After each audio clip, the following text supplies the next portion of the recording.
Hello, everybody. Welcome to 321 No Kiddin. Bobby the Awesome here today with Mr. Buddy C. Welcome to the show, buddy. Thank you, ma'am. Happy to be here.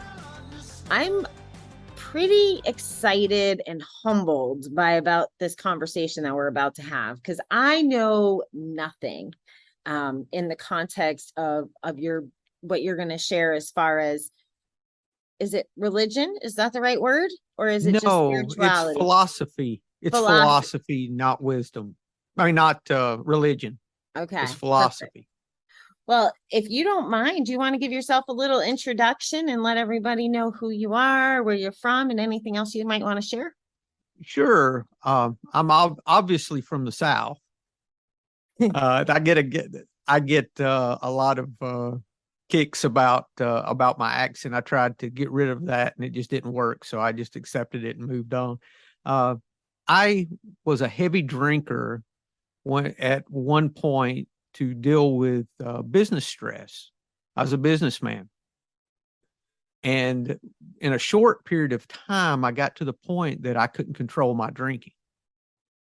You have a drink, the drink has a drink, and the drink has you. That's kind of the progression. And so I had some health issues. I had ended up with pancreatitis, lost 90% of my pancreas, told my wife to pick out my pallbearers. And I was on a ventilator and all these things. This was back in 2001 and 2002, and was in the hospital for 6 weeks total, 2 surgeries, and 60 pounds later. Wow. In 6 months, I was drinking again. Yes. That wasn't scary enough for you. Well, it's not about scary. I couldn't stop because I had no way to cope with life. Alcohol was I guess my God substitute, if you wanted to look at it that way. And so the way I dealt with stress was I'd have a drink. And once I started drinking, it was not stopping. Then everyone was pressing me to stop. So I started going to AA. Got a sponsor. I did all those things they say do. But there's one thing that I did not know how to do. And that was, if anyone's experienced the 12 steps, the first 3 are about surrender. It's about letting go. And I could not surrender. I did not know how. I thought God helped me with things. I thought I did my best and then God would do the rest, but that was not working for me at all. So it took me 5 years of in and out, a month, a week, a couple of days, on and on and on, before I finally got to the point that I had decided I was going to kill myself because this couldn't go on. And, I made that God statement, God, either you are or you're not, either this works or it doesn't, or I'm out of here. And all of a sudden that craving just lifted. I mean, it was like it just left, and it's never come back in all these years. And I didn't understand it at the time, and I still don't understand it, but I know more about it. I can describe it a little better than I could then. And it really was just this idea of surrendering and letting go. I did not know, because I was always taught to do the opposite. If it's not working, you double down and work harder and do better. Yeah. And that did not work. I'm speaking from my experience in recovery. That did not work for me at all. It doesn't work for anything. So as time went on, I knew that my ideas of, and I was a Christian, had some very profound experiences with God, even younger, as a teenager. There was something missing there, because when I came into AA, I saw things happening for people that did not qualify for God to do anything for them. I mean, they didn't believe the right things. They couldn't check off the right boxes. So no, I said, why is it happening for them and it's not for me? I just could not grasp that. So I started looking around at some different philosophies. I looked at, and there's a picture it's a painting and it's a metaphorical meeting. It's called the Vinegar Tasters.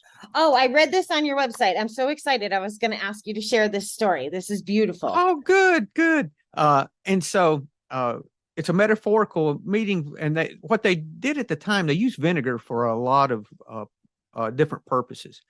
So with that, they would have tastings where they would come and taste vinegar and give their opinion. And they had a meta, and they all were alive at about the same time. There was Confucius. Of course, these are the three main belief systems in China. There was Confucius, and there was Buddha, and there was Lao Tzu. Now, Lao Tzu is attributed for writing the Tao Te Ching, which was 2,500 years ago, and it's the second most published book in the world behind the Bible. If we were in China right now and you mentioned the Tao Te Ching, you would know what it was, just like we know what the Bible is Okay. from our culture. So Lao Tzu with the Tao Te Ching, Buddha, of course, we know about everything about Buddha, and then Confucius. And Confucianism, a lot of China even now is based on some of the guidelines that he taught, very much like the book of Proverbs in the Bible, if you wanted some kind of way of comparison. So they each tasted the vinegar and gave their opinion of the vinegar. Confucius tasted the vinegar. He spit it out. He says, I don't know why we do this. Why would we do this to ourselves? There's no point to it whatsoever. Why would anybody do such a thing? Buddha tasted the vinegar and he said, we're wanting things to be a certain way, and we attach to that, and that's why we're miserable and unhappy. I'm unhappy with this taste because I'd like for it to be different.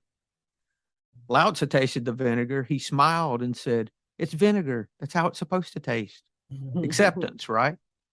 And I was like, oh, okay. So with that, I started reading the Tao Te Ching and seeing how that applied to my recovery. And it just resonated as a philosophy, not as a religion, as a philosophy.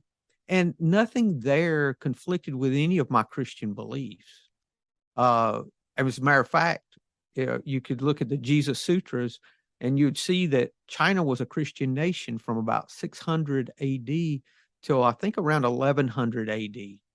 So, every town had a church, and they made the transition because they were mostly Taoist, and they made the transition because Taoism is about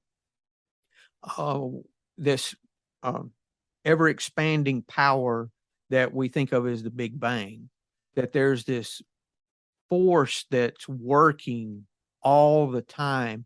And our difficulty is trying to control that rather than getting out of the way and letting life happen. And that when we lay down ourself, we lay down our selfishness and our dishonesty and our resentment, fear, all that's left is compassion, virtue, because it's the Tao Te Ching, the book of virtue. The path of the book of the path of virtue would be a good translation of that. So over time, I started studying the Tao Te Ching and had an online recovery meeting that talked about it. And it was so good that we kept studying. And we've been studying the Tao Te Ching nonstop for several years. And then during the pandemic, I was thinking, I wonder how each of these 81 verses relate to my recovery. And I was like, I wonder if I could write something about that. Not an interpretation, not a translation, but an interpretation, So I sat down and I did the first few and I said, yeah, I can see that. And I kept going. And over 11 days, I wrote all 81. So I put that in a book, and that's why I'm here with that, just to share that information. So, yeah, it really added to my sobriety and my spirituality. And I see it, just simple things like, can you allow the mud to settle so that, like in water, so that the right answer appears by itself? Can you just give it time? Oh, you mean having patience, buddy? We're supposed to have Yeah, patience? yeah. So that we don't get in our way. I get in my way all the time. Yeah. As you're speaking, a couple things are popping up for me. one, I feel like I have heard about the book now, and that one of the, I don't know if it was a chicken soup for the soul fellas or a law of attraction guy, but they did some sort of interpretation as well. So I really love the angle about recovery, or maybe they just explained it. I feel like I heard an audiobook, but don't quote me on that. And then putting it in a format for people, like, I feel like you're giving people an option. That's what your book feels like to me. Is that Well, like, there's a big gap. Yes, there's a big gap between the God of our understanding and the doorknob. yes. It's huge. So I know from my experience, people would come into recovery and they'd say, I don't believe that. I don't know what to believe. And you say, I have to believe in a God, but I don't. And what do I do? And this sometimes is a solution. I tell my sponsees they don't have to believe anything, but they do have to take action. And if you take action, the belief will follow whatever that is for you. I like that. Just to back it up, in case anybody out there doesn't know the doorknob reference, what Buddy's talking about in 12 step, when a newcomer comes in or someone that doesn't have their own God, the rooms say it could be the doorknob. It's just something that isn't ourselves, and generally, at least from my experience, I've heard it just something greater than us. I've heard it be everything from, light, birth of a child, nature, and doorknob. So I just wanted to throw that out there because I've never really talked about that before on the show. So thank you. Thank you. So you got this book out there. And did you, as you're writing it, you know, from my experience, both in work and play, as a trainer, we tend to learn more, right? Than just doing the task. So did you have that experience as you're writing the book? Did you get even more out of it as you were trying to figure out how to communicate? Oh, yes. Yes. I got so much more. And my ideas about a higher power still continue to evolve. They're not fixed and permanent. And that's the difference in recovery. And one of the big gifts recovery gave me was I had to flip my idea of uh, how to approach this idea of God. Before recovery, I was given what I was supposed to believe, and that's what we believe. And then our life will change if we believe this. Okay. In recovery, it's the opposite. We take action first. We don't think our way into right acting. We act our way into right thinking.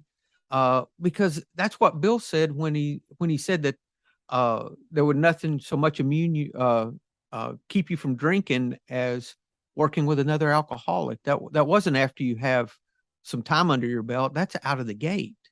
Right. And I was like, how could that be? And then I started realizing what he was talking about, that we have to take that action of love. We have to take that action of compassion. And if we can get that into the relationship or into the issue, it starts to take care of itself because the change comes from that loving kindness and compassion. And when we show compassion for others, we're really showing compassion for ourselves. And the more that's coming up lately, and I get this more from the experts on my show than even my own knowledge, but what we put out there comes back, or the world in the science of energy. If we're happy, we're going to get happy back. If we feel grateful, we're going to get gratitude. And that's what I think I just heard with the compassion piece. So I like that. The world's a mirror for me. I get back exactly what I give. So I want life to be good. So I want to give as much good as I can. So and then the rest of it works for itself, takes care of itself. Oh, I'm sure. I love that. Do you use this book as a tool with your sponsees? Sometimes I've heard people taking the book and using it for devotions. I know of a couple of meetings that are using the book for content for meetings.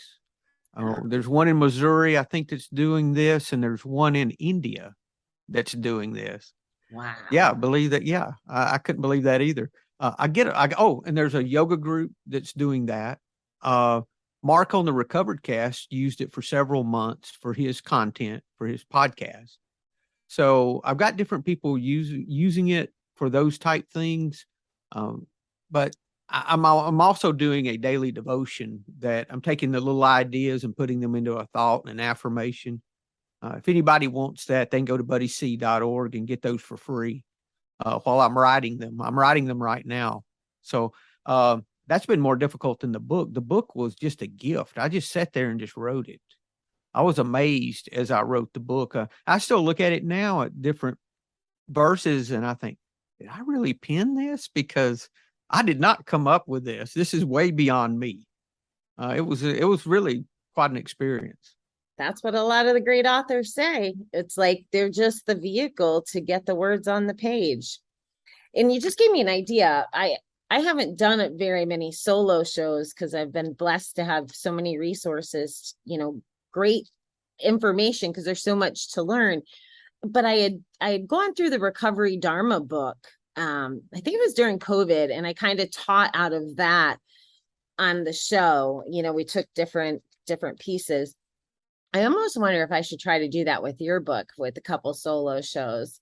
That would be like my interpretation of your interpretation of the book, Yeah, I have people. One thing I did not expect, like they'll be reading a verse, and I've been in some meetings when they were using it for content, and they'd say, well, now you said for here instead of at. Why did you do that? Like all the little bitty, I had no idea it would be picked like that apart, like every word of every sentence. And I said, listen, I said, I don't know why I use that. Look at the whole thing as an idea, not every word. But that's been the biggest amazement to me how folks have taken it so literally, like we do a lot of text.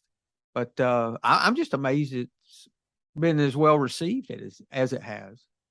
So how far into your journey did you discover this? Like, you said you were in and out of the rooms for 5 years. Was it like once you got your hands on the book and started looking at it, then sobriety became easier? Like it was an evolution. It was an evolution. At 5 years sobriety, so this was the 5 in and out, then 5 more. I started looking around for different things. I read the Nag Hammadi, which is all the lost books. They're not part of the canonical writings, but all the Gnostic Christian writings. So I started with all those things. Read all, and it's a huge book. It is very thick. And I read that, and I started looking at other books. I looked at Refuge Recovery, some of their stuff, and just different things before I heard about the Tao Te Ching on a podcast that I listened to. And I thought, I need to look that up. So I'd never heard of it before. And then I started looking into the Tao, and a lot of the writings that we like are Taoist in thought. And there's a whole section in the big book that's very Taoist. It's all the section pages 85 to 88, where it talks about we cease fighting anything and anyone, even alcohol. That it just comes, that we're no longer, we're neutral to alcohol eventually. I want to read just a little bit of that.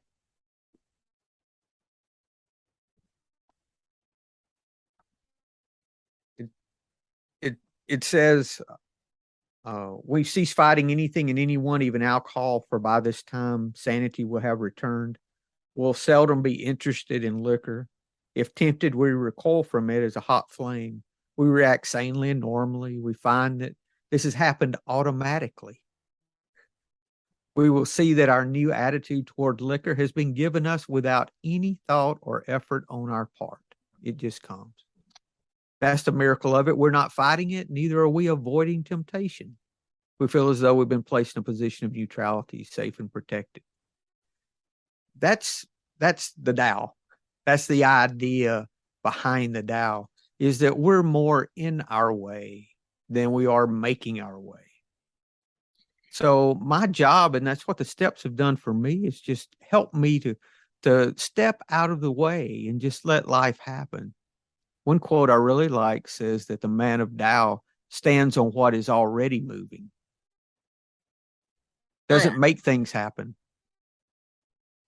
whatever's moving. Is that what you said? Yes, Okay. yes. What is already moving. So they look and they pay attention and they notice. Now, a part of my journey was that I started meditating too.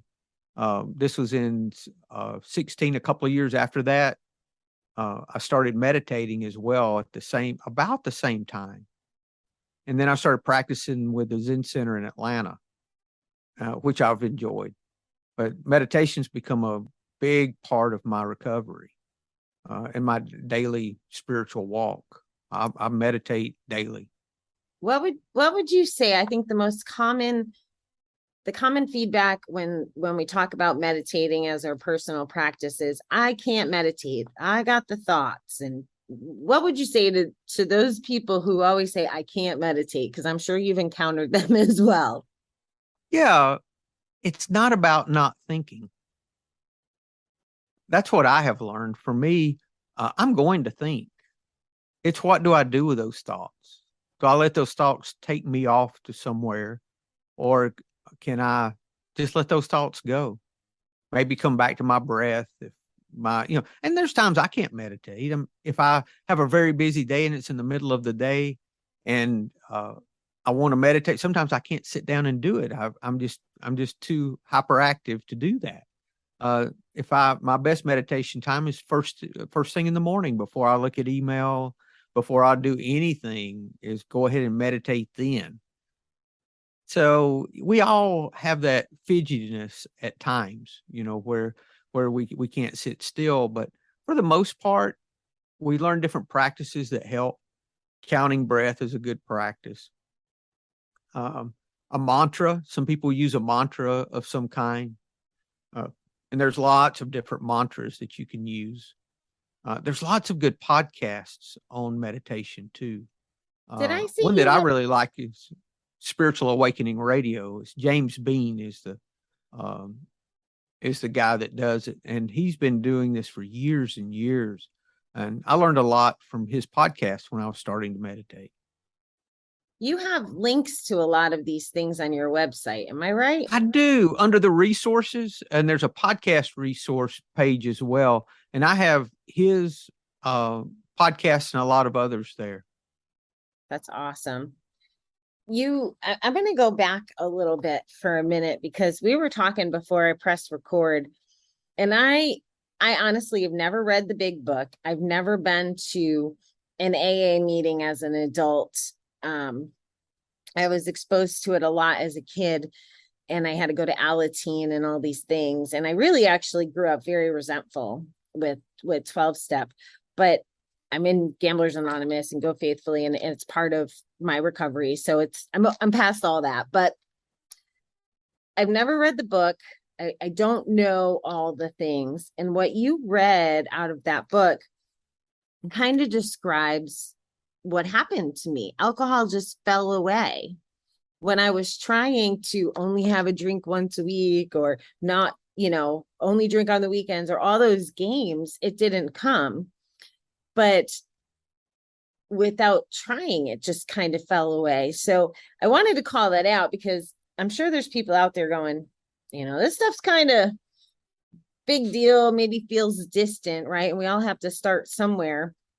And Well, go ahead. that didn't happen for me until I worked the steps in my life and started really practicing what other people were doing that was working for them. So Yeah. when I got a sponsor, I wanted what he had, so I did what he did. Even if I didn't like it or didn't believe it would work, it didn't matter. And that was a result of the steps in years of meetings and recovery and seeking, being a spiritual seeker. Yeah. Spiritual seeker. That's a great way to put it. Yeah. I definitely attribute the step work to a lot of who I've become today. I just, and I'm a seeker too. So I love hearing about all these different avenues to get to get the light bulbs to click. Is that a bad way to say Yes. it? Yeah, we're talking about in one of our study groups right now we're going through Byron Katie's her work. And it is incredible because it is the fourth and eighth steps is Mhm. dealing with your resentments and the things that bother you about other people and how to stay in your business and all those things that I learned in recovery that I did not learn before then.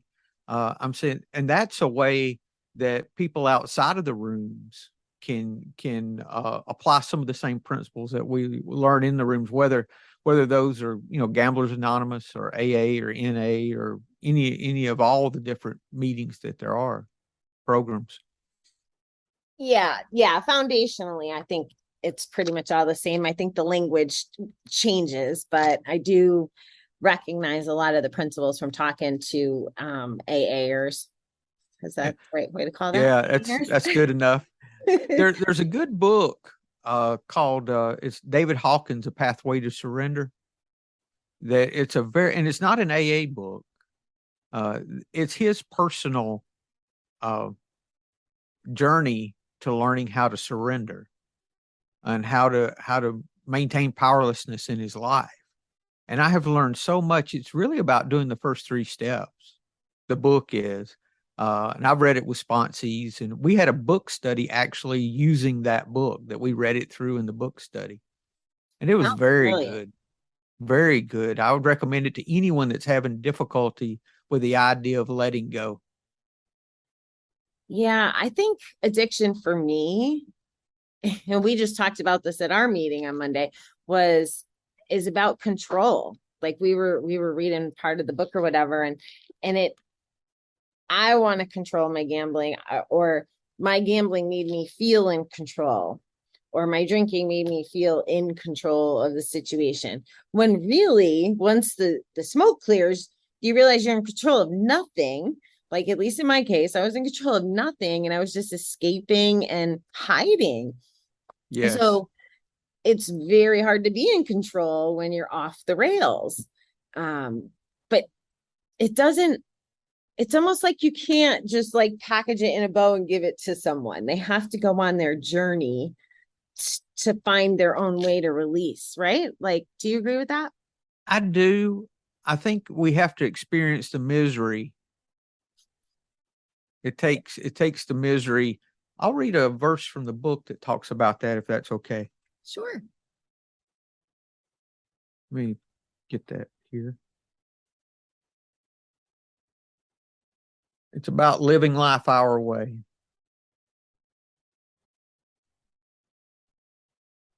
Well, I think there's a good aspect to that. Like, I don't think people should live their lives hunkered down or stifled by what other people tell us. So I like that premise of living our life our way, but I think you're going to go a little deeper than that.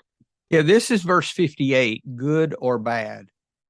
Govern your life from a distance, and you will be free of self deceit. Constantly meddle in your affairs, and relieving misery will become your motivation. Disaster has its root in good fortune. Happiness lurks beneath hardship. Who knows what the future holds? Is there right or wrong? Good seems bad, bad seems good. This has always been a mystery and has led the most sincere among us astray. Therefore, the sage resigns judging her day and accepts the moment for what it is. She uses her brilliance not to blind, but to show the way to others that she is already walking. Hmm. I related to. So, yeah, it's we don't we how can I interpret what's going on in my life? I want to orchestrate my life to where everything's good, but I never learn anything when things are good.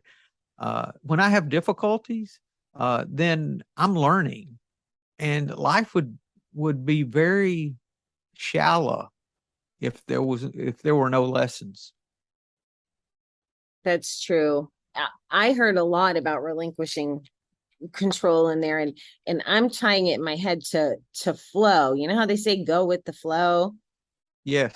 That's what I heard a lot of, is like, instead of putting that resistance and like, it's not good to create the problems. What you're saying is, when you have the speed bumps in life, take them as lessons, embrace them, and walk away a better human from them. Right? Yes, yes. This is verse 71. It's sick of being sick. Knowing we do not know is the highest knowledge. Thinking we know is an illness. We unlearn by working through the pain of living life our way. The sage meets no difficulty because he is surrendered fully to the difficulty. Becoming sick of being sick, the doorway of surrender becomes visible. And this is one of the greatest secrets. Yeah, becoming sick of being sick is what we have, that point we have to get to. And when we do that, the doorway of surrender becomes visible. And this really is how it worked for me. Just an incredible gift. All the steps just really helped. They're all about the third step for me, because we just make a decision to turn our will and our life over to the care of God as we understand God, not the way our mother understood God or our preacher or anyone else, how we understand God and us alone. And that's turning over your cares and everything you care about. If I have a sponsee that's having difficulty getting that, I'll say, okay, write down everything you care about. What do you mean? I said, everything. If it's your wife and your kids and your dog, whatever it is that you care about.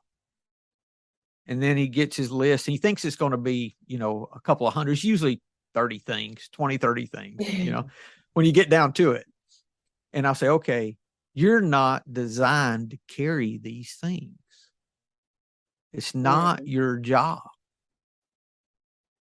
So we think about, I used to think the third step was about turning my will over to God like a prison sentence. I can no longer do what I want to do. I got to do what God wants me to do, that kind of thing. Yeah. Then I realized it was freedom. It was freeing me from me. So, and all the rest of the steps prepare me to be able to do the decision I made in the third step better, because it's just a decision. It didn't say we turned our will and our life over. It says we made a decision to turn our will and our life over. So all it is deciding. I've heard it said that, it's similar to, you have 3 frogs on the log. One frog decides to jump. How many frogs are on the log? 3. Because he just decided to jump doesn't mean he jumped. And it's the same thing. Wow. So one of my struggles has been the word powerless. And it's only new. It's only the last few years on my journey where I've heard a lot about the words we say and how it creates, like we talked earlier, about what we put out there. So if I say I'm powerless, then I feel like I have no control over my life. So I struggle with that word, but you just gave it a whole different perspective. You're actually saying, if I heard you right, and please correct me, you gain your power through the decision of relinquishing the control, which is the powerless. You're powerless over the inevitable. You're not powerless as a person. That is correct. That is correct. I am not designed to run my life. I was taught to work harder and do better, and I could, conquer the world. But that almost killed me. The stress and the real gift with this, one of the gifts, is that I no longer have to carry the weight of the world. I can let that stuff go. And I find I'm always taken care of. It always happens like I need it to happen. But it's about we think that if we say that we're powerless, that we're laying down and doing nothing. That idea of, like, I got to do something. What is it I'm supposed to do? Like at the end of the meeting, they would say, it works if you work it. And I'm like, what do you mean? What's the work? I don't know what the work is. Show me the work. And then I realized one day it was the steps, because it says in step 12, we have a spiritual awakening as the result of these steps. So the steps give us that spiritual awakening, and they're not there's a Zen saying, maybe Taoist, that all these things are the finger pointing at the moon. And we get confused as to which one's the finger and which one's the moon. So all of these practices that we have are pointing us to something else. They're not pointing to themselves. They're pointing to something greater. And that's what I think is great. And as we all follow this path, and let's say we're climbing this mountain, the closer you get to the top of the mountain, the more similar the trails look. And I think that's the same for us. Yes. Yes. Oh, you're giving me such good little nuggets this is the fun of the journey, is getting to hear a different perspective. And then it kind of becomes our own perspective, taking all the little pieces of the puzzle. So I appreciate that. So if people want to get your book, buddy, or buy your book, can they get it anywhere? They can. I'm on Amazon is probably the best place to look for it. Also, you can go to buddyc.org, and there's several sample verses and all, and you can take a look at those and see if it's something that you like. And if someone can't afford the book and they'd like to have a PDF, they can go to the website and email me, and I'd be happy to send them a PDF for free. Sounds very generous. What's the title? I don't know that I said that. Powerless but not helpless. Powerless. Wow. It's funny because you mentioned, yeah, powerless but not helpless. And I didn't come up with that. This is a great example. I was needing a title for the book. And I said, what am I going to call it? And I said, okay, I need a title for the book. I'm going to surrender my need for the title, and I'll just wait till it comes along. So I was just going through my regular day, and I have a regular podcast I was listening to. It was the Boiled Owl podcast, and Don's guest said, I'm powerless, but I'm not helpless. I'm like, that's my title. Yeah. It was like that week. And I got permission to use it. And I asked Donna, I said, would she mind if I use that as a title on my book? And I got it from her, and he said, no, she won't mind at all. And so that's how I got my title. But that just happens. I stumble on those things if I'm open to those things and don't think I already have it figured out. Yeah. Humility. I'm not open when I think I know it, but that's all I have. They can find out more than they need to about me at buddyc.org. Okay. So we covered everything that you wanted to cover with us? Yes, ma'am. Awesome. This has been a pleasure, buddy. Like, I need to read the book. I need to do some interpreting. So I think I may do that exercise maybe with my audience. But I love, you have such a beautiful spirit about you, and the way that you share things has really, it just helped my heart today. So I know you're helping my audience for sure. Thank you. I enjoyed it. It's just sharing my experience. That's why I give the book away. I didn't want to do that because I said, that's going to cost me sales. I want the sales, And I said, no, wait a minute, buddy. You do not own this book. It was a gift to you. And how can you take credit for a gift? How can you, be miserly with a gift that you're given? Right. Yeah, that's right. I can't. Well, you said it earlier. You put it out, it comes back. So yes, you're doing good work, my friend. Good work. Thank you. I enjoyed meeting you and being on your podcast. Thank you. Thank you, buddy.